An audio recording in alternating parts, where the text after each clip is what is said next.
동창이 밝았느냐 노고질이 우지진다. 소치는 아이놈은 상기하니 이렇느냐. 제 너머 사래긴 밭을 언제 갈려 하느냐. 약천 남구만이 말년에 관직에서 물러나 고향으로 내려가 쓴 작품입니다. 숙종 때의 문신으로 올바른 말을 자주하여 주의 모함을 받아 귀양살이를 하기도 하였으나 뒤에 벼슬이 영의정에 오르기도 하였으며 말년에 당파 싸움이 심해지자 관직에서 물러나 자연에 묻혀 지냈다고 합니다. 이 시는 남구만이 전원생활의 풍류를 즐기며 살아갈 때 남긴 작품입니다. 주제는 농촌의 부지런한 삶 그리고 밝아오는 아침, 하늘 높이 날아오르며 지저귀는 종달새를 통해 평화로운 시골 풍경과 여유로운 농촌의 아침 전경을 표현한 운치 있는 시입니다. 그리고 이 시는 농부는 일찍 일어나 부지런히 농사를 지어야 하지 않겠느냐는 가르침과 부지런히 일하는 농촌의 모습을 잘 나타낸 작품입니다. 그리고 이 시에는 남들이 알지 못하는 또 다른 뜻이 숨겨져 있습니다. 이 시에서 동창은 동쪽에 뜨는 해로 곧 새로운 왕인 숙종 임금을 가리킵니다. 노고지리는 당시 당파 싸움에 몰두해 있는 조정 대신들을 뜻합니다. 우지진다는 마치 새들이 짹짹거리며 야단스럽게 지저귀는 모습으로 당시 당파 싸움으로 시끄러운 조정 대신들을 뜻합니다. 소는 우직하게 하루하루를 열심히 살아가는 백성들을 뜻합니다. 아이놈은 대신들과 몽민관놈, 즉 백성들을 다스리는 놈들을 뜻합니다. 여기서 재미난 표현이 있습니다. 작가는 아이라 부르지 않고 아이놈이라고 표현하며 당시 당파 싸움에 여념이 없는 조정 대신들을 향한 분노한 작가의 마음을 잘 알 수 있습니다. 아니 일어났느냐는 당파 싸움으로 어지러운 세상에서 복지부동하고 있는 관리들을 뜻합니다. 제너머는 조선의 전국 팔도 강산을 뜻합니다. 밭은 조선 백성들의 마음밭 그리고 조선의 경제를 뜻합니다. 언제 갈려 하느냐는 그렇게 당파 싸움만 하고 언제 나라를 다스리고 언제 경제를 일으켜 팍팍해진 백성들을 삶을 윤택하게 하고 언제 나라를 똑바로 세우려 하느냐. 나라의 녹을 먹으며 일하는 조정 대신과 관청에서 일하는 관리들을 질타하는 표현입니다. 조선의 새로운 왕 숙종 임금이 오셨으나 조정 대신들은 왕은 안중에도 없고 자신들의 가문과 당을 위한 밥그릇 싸움에 여념이 없었습니다. 당시 조선은 노론과 서론이 서로 나뉘어 누가 왕이 되든 자신들의 사리 사욕을 채우기 위한 집단 이기주의에 눈이 멀어 있었습니다. 사실 저는 남구만의 시를 보다 떠오르는 말씀이 있어 이렇게 글을 쓰게 되었습니다. 만물이 그로 말미암아 지은 바 되었으니 지은 것이 하나도 그가 없이는 된 것이 없느니라. 그 안에 생명이 있으니 이 생명은 사람들의 빛이라. 빛이 어둠에 비치되 어둠이 깨닫지 못하더라. 하나님께로부터 보내심을 받은 사람이 있으니 그의 이름은 요한이라.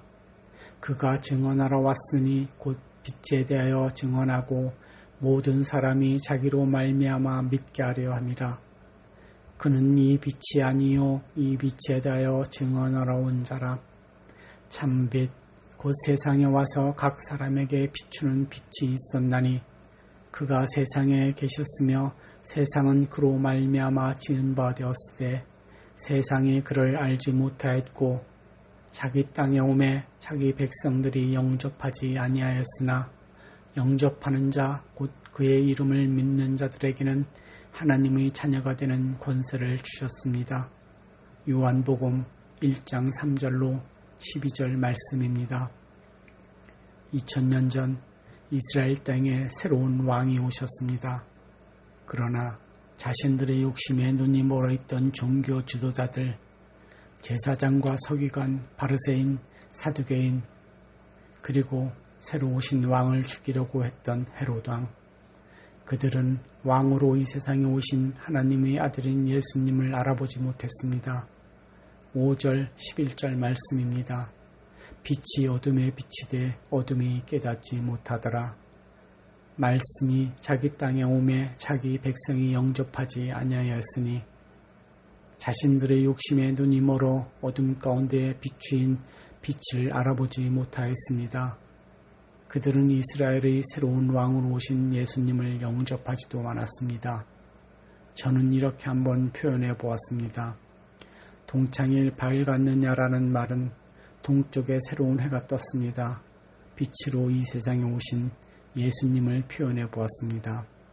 노고지리는 오직 하나님만 섬긴다던 이스라엘 백성들과 종교 지도자들, 그리고 하나님을 위해 46년간 하나님의 성전을 지은 헤롯 왕을 표현해 보았습니다.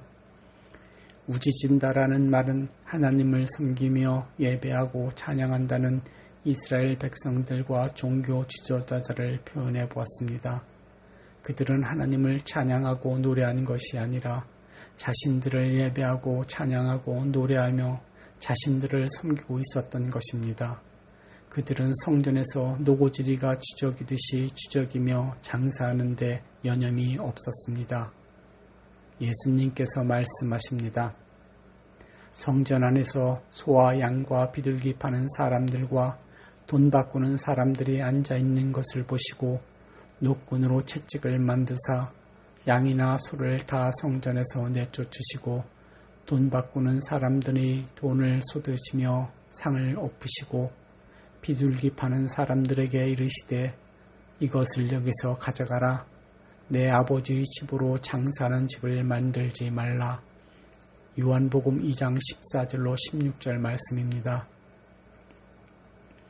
소치는 아이놈은 상기하니 이렇느냐라는 말은 목자는 마땅히 백성들을 하나님의 말씀으로 잘 양육하여 하나님 아버지께 인도하여야 할 의무가 있습니다. 그러나 종교 지도자들은 영적으로 아직도 깨어나지 못하고 영적으로 잠자고 있는 종교 지도자들. 제 너머 살의 긴 밭을 언제 갈려 하느냐라는 말은 사도 바울은 우리들을 가리켜 이렇게 말합니다. 우리는 하나님의 동역자들이요 너희는 하나님의 밭이라. 고린도전서 3절 9절 말씀입니다. 우리는 하나님의 밭입니다. 하나님의 일꾼들인 목자들은 마땅히 하나님의 밭을 부지런히 기경하고 부지런히 씨를 뿌려 100배의 수확을 거두어 하나님의 창고에 부지런히 들여야 하는데 하나님의 밭 갈 생각은 하지도 않고 하나님의 밭에 씨 뿌릴 생각도 하지 않고 오직 어떻게 하면 자신들의 집 창고를 키울까? 어떻게 하면 성전을 더 키울까? 어떻게 하면 내 이름을 낼까? 어떻게 하면 교회의 이름을 세상에 널리 알릴까 더 염려하고 걱정하는 것은 아닌지 생각해 봅니다. 마치 또 다른 바벨탑을 쌓는 것 같지 않습니까?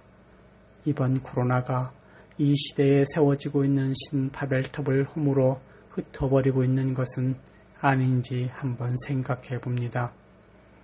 언제 하나님의 밭을 갈고 언제 씨를 뿌려야 하는지 모르겠습니다. 곧 겨울이 다가옵니다. 겨울에는 밭에 씨를 뿌리지 못합니다. 밭에 씨를 뿌리지 못하면 창고에 드릴 곡식도 없습니다. 결국 창고에 양식이 없으면 겨울에 얼어 죽습니다. 지금 이 세상은 혹독한 겨울을 맞은 것 같이 영적으로 혹독한 겨울을 맞고 있습니다. 하나님의 밭을 갈기도 힘든 시대가 되었습니다. 마음밭이 꽝꽝 얼어붙어 있습니다. 그래서 씨를 뿌리기도 힘들어지는 시대입니다.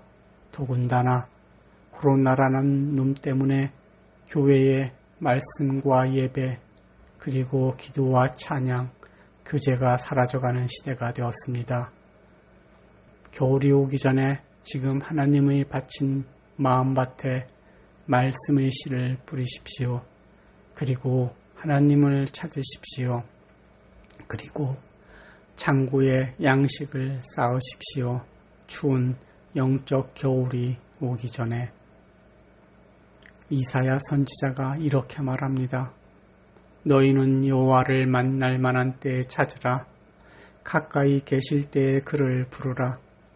악인은 그의 길을, 불의한 자는 그의 생각을 버리고 여호와께로 돌아오라. 그리하면 그가 긍휼히 여기시리라. 우리 하나님께로 돌아오라. 그가 너그럽게 용서하시리라. 이사야 55장 6절로 7절 말씀입니다.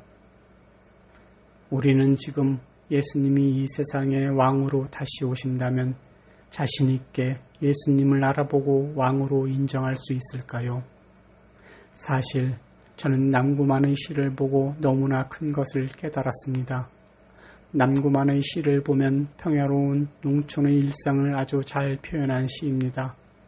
이 시를 보며 한 번쯤 시골에 내려가 전원 생활을 꿈꿀 수도 있는 아름다운 농촌 풍경을 상상합니다. 그러나 이 시 속을 자세히 들여다보면 그렇지도 않습니다. 조선시대 당파 싸움이 가장 극에 달한 때가 숙종왕 때입니다. 당시 남인과 서인, 또다시 노론과 소론의 당파 싸움으로 피비린내 나는 권력 다툼의 최고조에 달하던 시대였습니다. 이때 남구만도 이를 피하기 위해 시골에 내려가 있다가 쓴 시가 바로 이 시입니다. 남구만의 시를 보면서 저는 지금 성경의 겉만 바라보며 성경 속에 감추인 하나님 아버지의 속마음을 보고 있지 않다는 생각을 하게 되었습니다. 수박, 겉핥기라는 말이 있습니다. 우리가 수박꽃을 아무리 오랫동안 바라보고 또 아무리 오랫동안 수박주를 많이 세웠다고 서로 자랑한다고 그 사람은 수박 맛을 알지 못합니다. 수박 맛을 아는 사람은 수박을 깨서 수박의 속을 먹어본 사람이 수박의 참맛을 알 수 있습니다. 예수님께서 말씀하십니다. 예수께서 이르시되 내가 진실로 진실로 너희에게 이르노니 인자의 살을 먹지 아니하고 인자의 피를 마시지 아니하면 너희 속에 생명이 없느니라. 내 살을 먹고 내 피를 마시는 자는 영생을 가졌고 마지막 날에 내가 그를 다시 살리리니 내 살은 참된 양식이요 내 피는 참된 음료로다. 내 살을 먹고 내 피를 마시는 자는 내 안에 거하고 나도 그의 안에 거하나니 요한복음 6장 43절로 56절 말씀입니다. 예수님께서는 우리에게 자신의 살과 피를 먹으라고 말씀하십니다. 저는 이렇게 생각해 보았습니다. 예수님은 수박을, 그리고 예수님의 살과 피는 수박의 속살을, 즉 예수님은 수박의 겉을 우리가 매일 보고 듣는 설교 말씀은 뜻하고, 그리고 예수님의 살과 피는 수박 속에 있는 속살을 나타내며 이것은 우리가 성령을 통해 깨달은 하나님 아버지의 우리들을 향한 마음을 뜻한 것은 아닐까요? 남구만의 시는 아름답고 풍요로운 시골 생활을 표현하고 있지만 그 속 뜻은 전혀 다른 뜻을 내포하고 있습니다. 성경책도 사랑을 말합니다. 그리고 평안을 말합니다. 생명을 말합니다. 그러나 예수님은 피를 흘리고 십자가에서 돌아가셨습니다. 우리는 지금 하나님이 주신 성경 말씀을 다시 한번 깊이 되돌아보아야 할 시간이 아닐까요? 하나님을 철저히 믿고 예배드렸던 이스라엘, 왜 멸망하여 2000여 년을 이 세상을 떠돌아다녀야 했는지 다시 한번 깊이 생각하는 시간이 되었으면 하는 바람입니다.